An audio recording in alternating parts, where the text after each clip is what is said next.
Thank you, Ms. Hina Habib, for your valuable contribution, as always, to our sessions.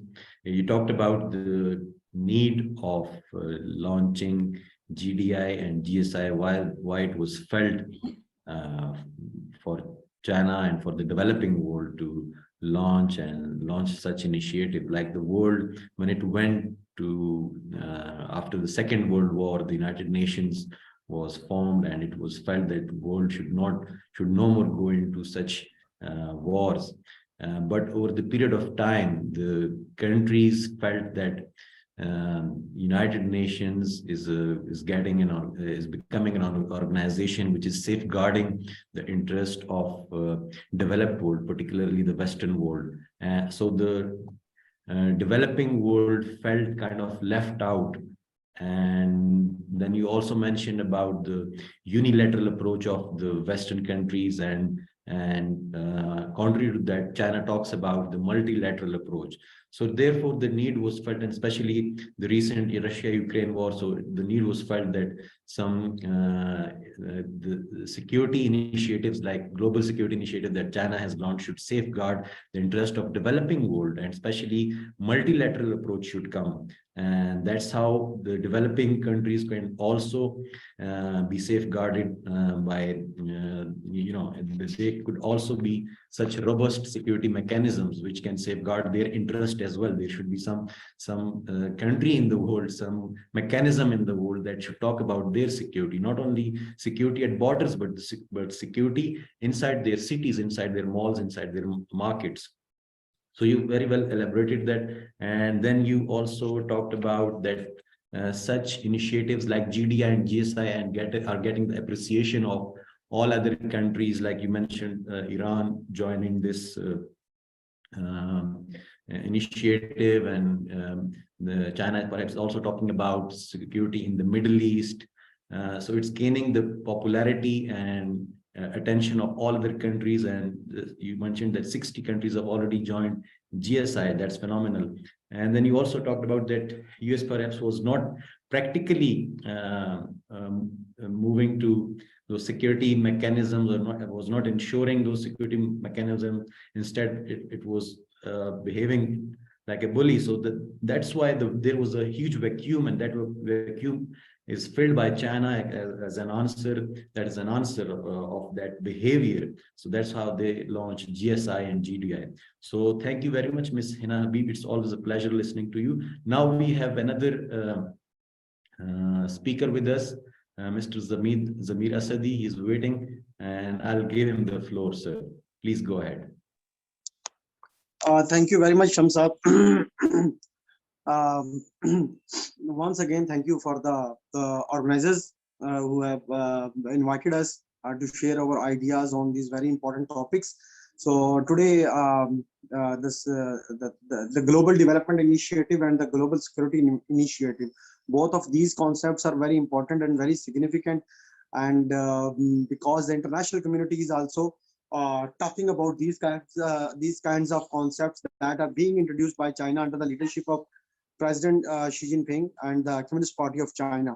So China being a very responsible country, a very big country, and the second largest economy of the world, I think is feeling the responsibility of sharing and contributing its role as much as it can. And so GDI and GSI is all about the development and the security. And we know that the development is directly interconnected with the security situation. If the security is good in any of the country or in any of the region, then definitely it means that the development process is going on at a very large and a fast scale. If the security situation in any of the country or in any of the region is not good, then definitely we see that the development process and the pace of the development is the real victim, and the people will definitely face the cost of the uncertain situation, the bad security situation. So I think that these concepts introduced by China, they tell us that it is the time when the international community needs development, and when the international community needs to talk about the concepts of the development more than the concepts of the security. Because if we see on the other in the other part of the world, like America and the Western countries, they are always talking about security, security, and security. And this security which they are talking about is always about their security. They do not care about the security of the others. So recently, the Ukraine war or the other wars that we have witnessed in the last 20 years, it was all about to secure themselves. It was not about to secure the others in the regions where those countries are located, where the America and the Western and the NATO countries have initiated the wars. So, but on the other hand, China is a kind of a country who is talking about the shared security, the concepts of the shared security, which means that where China is really takes seriously about its security. The other it also thinks about in the same way about the security of the other countries. So China is a kind of a country that is inviting others to join hands to develop a shared future of a mankind in terms of a security and in terms of a development. So it also tells us that China believes on the multilateralism, and it does not believe on the unilateralism. Today's world, we see that the Americans and the Western, they do not care about the multilateralism. They are America and the Western, some of the Western countries, they are thinking and they are talking about only of their vested interests. So, but China, with the initiation of a Belt and Road Initiative and this global development initiative, is generating a message that the development is not a concept that can be gained in the isolation. It is a kind of a concept that can be gained in a multilateral cooperation and by joining hands. So I think it is a need of the time that when the concepts of the development can be gained only with joining hands and by playing by playing our role in this multilateral world. So I think navigating a changing international environment in the past decade, China has remained a firm advocate of an open global economy with proactive actions taken and across the board progress made in its opening up endeavors. So in 2021, I would like to share some of the facts and figures and the stats. In 2021, foreign direct investment in the Chinese mainland in actual use surpassed 1 trillion yuan, that is around $140 billion for the first time. That was up 62.9% from the 2012 level and ranking second globally. So despite a global economic slowdown this year, foreign funds flowing to the country expanded 14.4% year on year, and that is nearly touching 1.09 trillion yuan in the first 10 months. So it means that the Chinese are encouraging and inviting the foreign direct investment, and at the same time, under the Global Development Initiative, China is also, by joining hands, is encouraging investment from its own companies, state-owned companies in the other countries. So after crossing 100 trillion yuan threshold in 2020, China's gross domestic product further expanded to over 114 trillion yuan last year, contributing over 30% to world economic growth. So back in 2012, its GDP stood at around 53.86 trillion yuan, counting for about 11.5% of the global total. So under China proposed Belt and Road Initiative, business ties along the route have been growing. And as for end of the August this year, China's cumulative volume of the trade in goods with countries along the Belt and Road reached about $12 trillion. So it tells us that the importance and the significance of the global development initiative as well, that China is encouraging and enhancing the volume of trade between China and the Belt and Road Initiative countries. So unveiled by Xi Jinping in a speech at the UN General Assembly in September 2021, the Global Development Initiative outlines China's vision to be a leader in global development efforts. The initiative aims to support developing countries in poverty alleviation, public health, and other issues. And we all know that China has gained a huge success recorded a good success in terms of the poverty alleviation, and the United Nations and other international organizations and other countries have really appreciated the efforts of China in terms of the poverty alleviation. And every other single country is trying to learn about the strategies and the philosophy of China that was implemented and made the story successful for China. So I think under this Belt and Road Initiative, now China is also helping the other countries that how to eradicate the poverty in its absolute terms. So at the United Nations Sustainable Development Summit in 2015, world leaders unanimously adopted the 2030 Agenda for Sustainable Development, setting goals for the global development cause and ushering in a new era of international development cooperation. So I think we are nearly halfway through the timetable for implementing that 2030 agenda, and we'll have a midterm review of the agenda next year. So the international community is focusing on the review of this 2030 agenda, and everyone is trying to play its role so that the UN development agenda and the goals can be attained by the end of 2030. So China has always done its job as far as the poverty alleviation is concerned. So I think global development has made positive gains over the past 7 years, but it's also faced with unprecedented challenges. So I think bearing in mind the well-being of the entire humanity, President Xi Jinping proposed the GDI at the UN General Assembly last year, aiming at building a global community of development. The GDI puts development first and the people at the center, and seeks to expedite the implementation of 2030 agenda.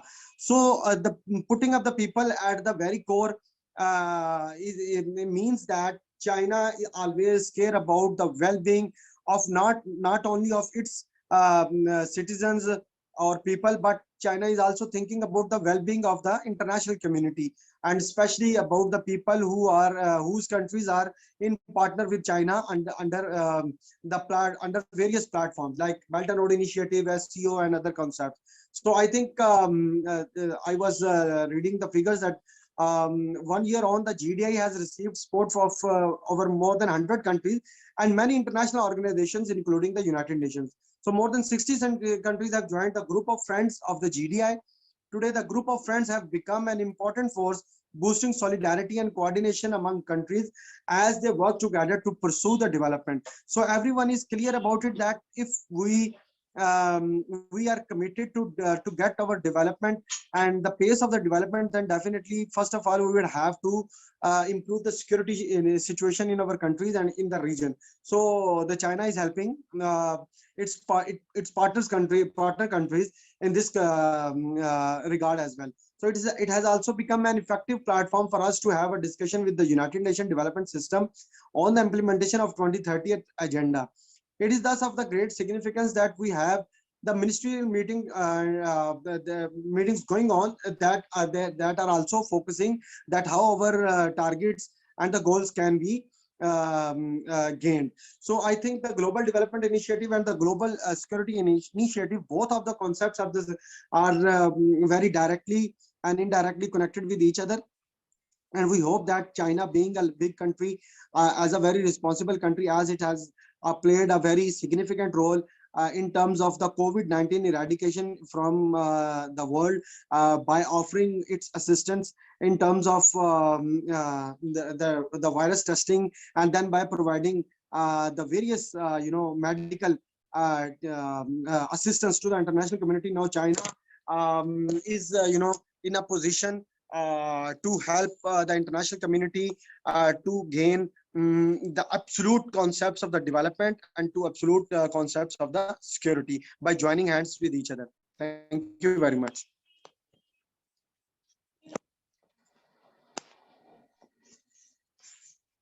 Thank you, Mr. Zamir Asadi. You were talking about the GDI and GSI and how they are connected with each other. Like the D of GDI and the S of GSI are not only connected, they're correlated. And that is what China has understood. Like who else than China can understand this concept? Like they, in the past, in their history, Like if we talk about the opium wars that were imposed on them by the imperialists, so their development was hindered like so many times. So when they achieved the security, then their development automatically started to uh, take flight, and then they had a growth.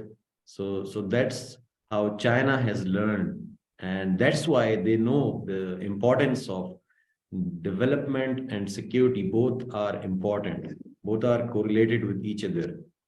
That's the message from Zamira Sadi, who was talking to us. It's always a joy listening to you. Thank you so much for your contribution. And now we would move to our next speaker, Khizr. Uh, Khizr Zaman, if you are with us, I hope you're not having camera problem today. Yes, sir. I am with you, but my webcam is not working properly. So I will. Okay, no problem. You're audible, and there you go. Thank you very much, sir. I would present the 10 key short points to you regarding the global development initiatives and security initiatives. And these are really short, not as long as the previous speakers have stressed. No problem. No problem. So, number one, if this is that China's foreign policy aim is based upon to avoid conflictive situations and to implement development goals within the country and the world at large. Secondly,